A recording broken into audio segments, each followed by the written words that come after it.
All right, everyone, let's get this best of 9 series between MVP and Evil Geniuses kicked off in style. We have the newest Code S player here. It is MVP Vampire as the purple Protoss.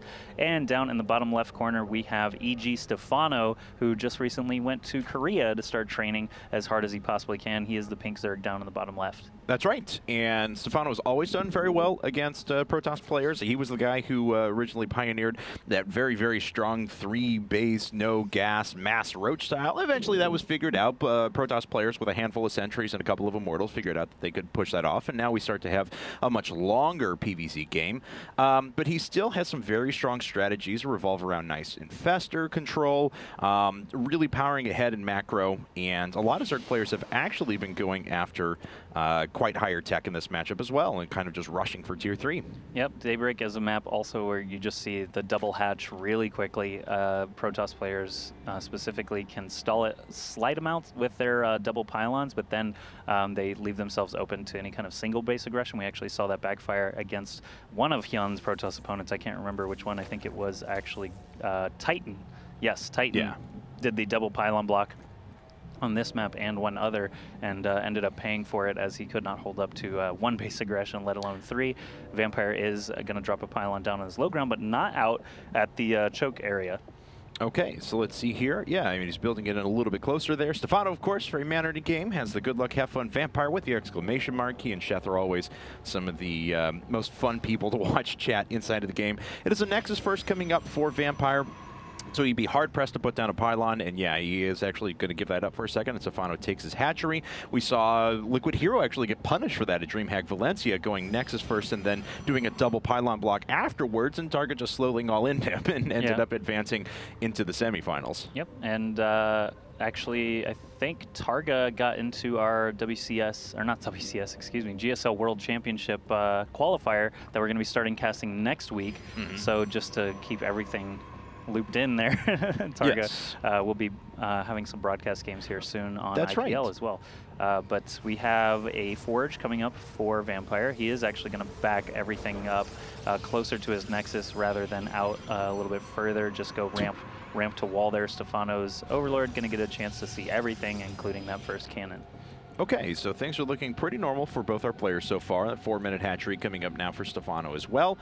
And things are, yeah, nothing out of the ordinary yet for both of our players.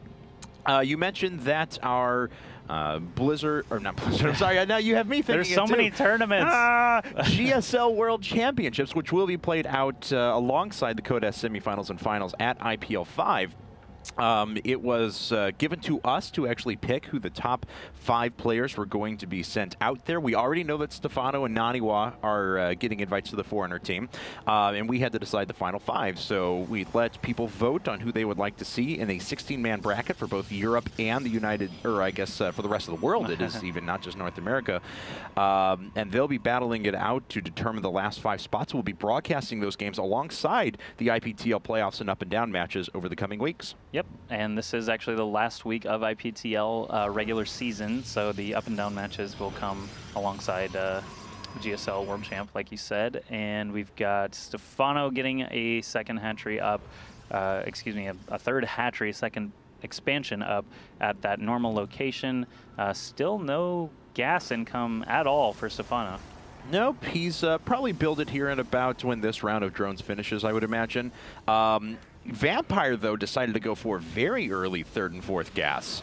Usually you'll see those around 545, 550 at the earliest, and possibly even a bit after that, even if they're going to get a lot of upgrades. And he decided to go for weapons after he started Warp Gate. So we're going to see some sort of tech here. The question is, what is it going to be? Are we going to see Robo? Are we going to see Stargate? Is it going to be a Twilight Council right away?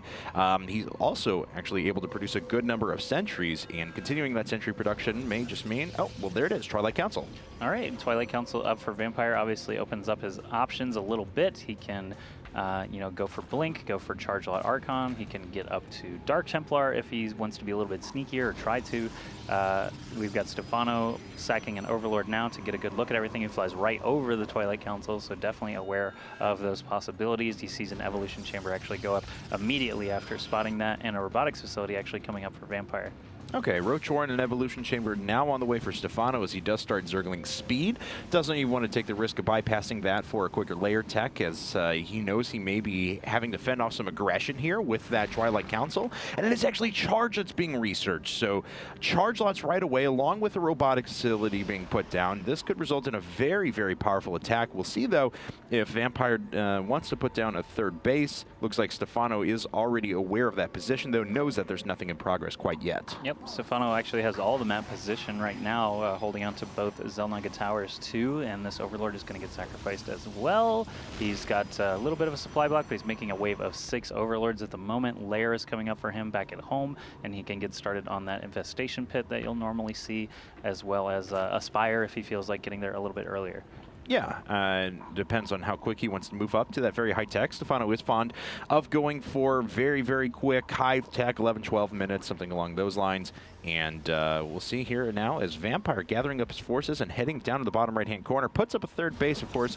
It is immediately spotted by Stefano with that Overlord hanging overhead. Yep, he's just got his Overlords everywhere. He still has both Zelnaga Towers. Vampire hasn't even left really his side of the map in quite a while. Finally, the Observer is out, though, and he can start to look around, snoop around, figure out what Stefano's doing. Stefano is making a few waves of Lings right now, though, to try and get some aggression in on this third base. And we'll see if he can pull off just that. There's only 4 sentries here and not a lot else to defend. These photon cannons take forever to produce, 40 seconds. A few warpins are happening, but it looks like he is going to force a cancel on this Nexus. Yep, there it is. And he may catch some sentries as well. No, a good position there. He forces some energy out of them. And even with +1 upgrades, this is a lot of Lings to deal with. Yeah, he's going to nab some Zealot kills, though. He's going to probably force a cancel on this cannon, or at least kill it. Yeah, it looks like it was canceled there. A couple of pylons already finished, though, cannot be canceled. They're going to be killed off, and those 4 sentries are actually trapped themselves in now to prevent getting killed by the Zerglings. A few more Zealots hitting the front line, and these Lings have done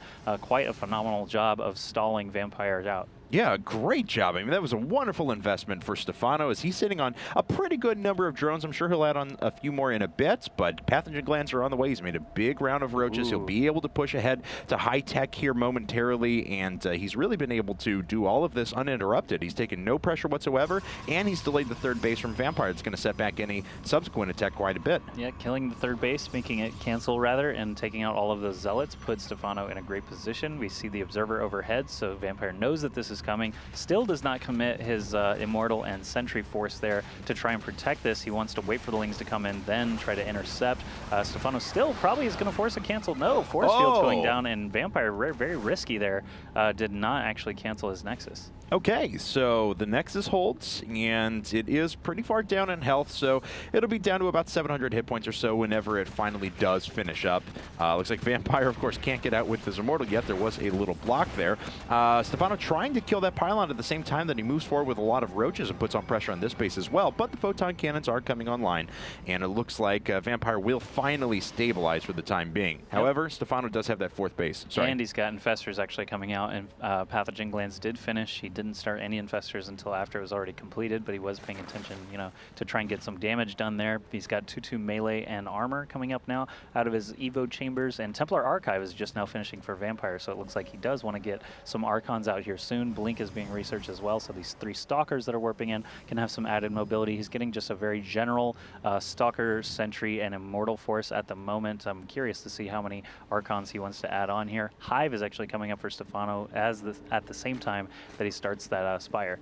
Okay, so he will be able to move into Broodlords when the time comes. His 2/2 upgrades are going to finish up nicely coinciding with Hive Tech, so he'll be able to move over to 3/3 and Adrenal Glands all at the same time as he goes up to Greater Spire.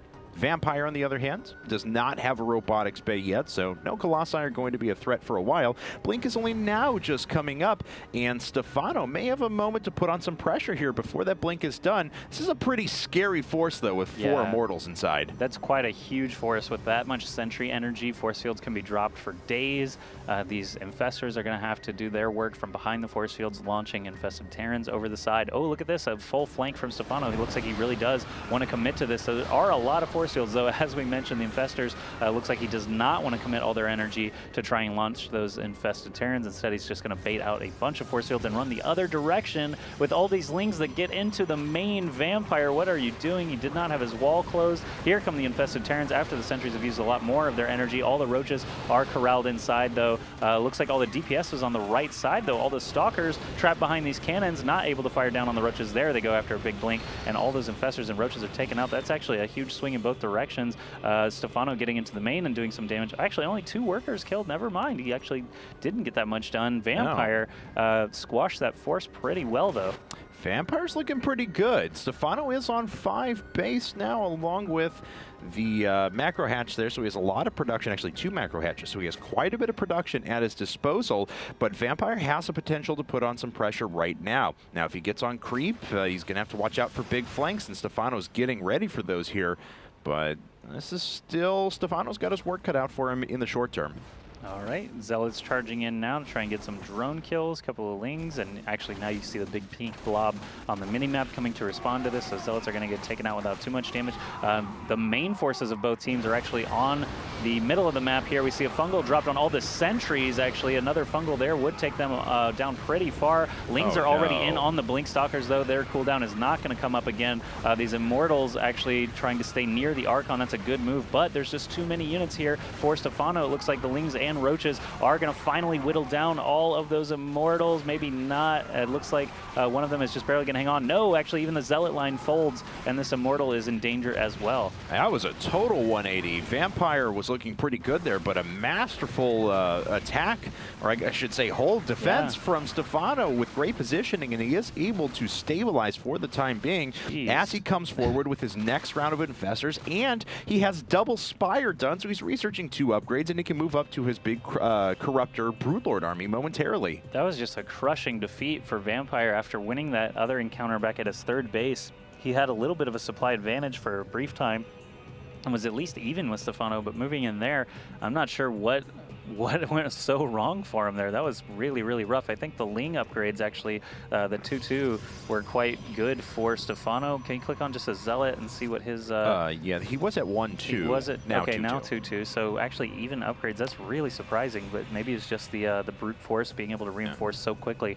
from that hatchery there. He was actually down that 1 armor upgrade going into the fight during most of it. I think 2-2 finished right afterwards. Right. So yeah, I mean, that was a pretty powerful defense, though, from Stefano, and he's able to sit back, just hang out for the time being, and move up to those Broodlords, which are so important at this stage of the game. How much anti-air is out for Vampire? It looks like he's got 9 Stalkers and 4 Archons at the moment, but I don't think he has a Stargate and no threat of Mothership for now. All right, with no Stargate, no Fleet Beacon, obviously he's got a long way to go if he's going to get that Mothership out. Well, so basically that's what we tend to see as the quick Broodlord defense, is get that Mothership out, try and get some vortexes on the main army of the Zerg player, but without that, essentially all he's got is that same gateway and Immortal Force that we saw earlier just getting crushed. Stefano on hold position there, not going to work as the probes actually do manage to slip out of that attack.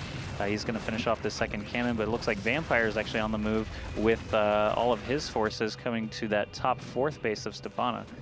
Yeah, Stefano's actually done a little bit of damage here with the Zerglings, so he's denied mining at this basically full mining base for a long time. Looks like Vampire trying to take a base in return, but that may just force the Broodlords to start moving up, and indeed they do. This base is going to get surrounded and taken out quickly if Vampire decides to focus it down, but it's alive with just 300 hit points, and now the forces are in position for Stefano. Wow, with all those infested Terrans, they're all going to spring up and soak a ton of damage onto those sentries and Immortal right there on the right side. Fungal keeping the Stalkers still for just a moment. They blink back rather than to the right, so they're actually going to get pinned in a little bit. The hatchery does finally go down, but if Vampire loses his entire force here and doesn't deal with any of these Broodlords, then Stefano really doesn't even need that hatchery to continue moving. He's making a wave of 60 Lings right now to reinforce this Infestor Roach army that actually is formidable enough on its own without the Broodlords to be able to take out what Vampire still has on the field. And with no Colossi, it can just be pretty much entirely Ling Broodlord, and Vampire doesn't have a lot to combat back against this. He's going to lose these 3 Archons in the middle, actually just GG,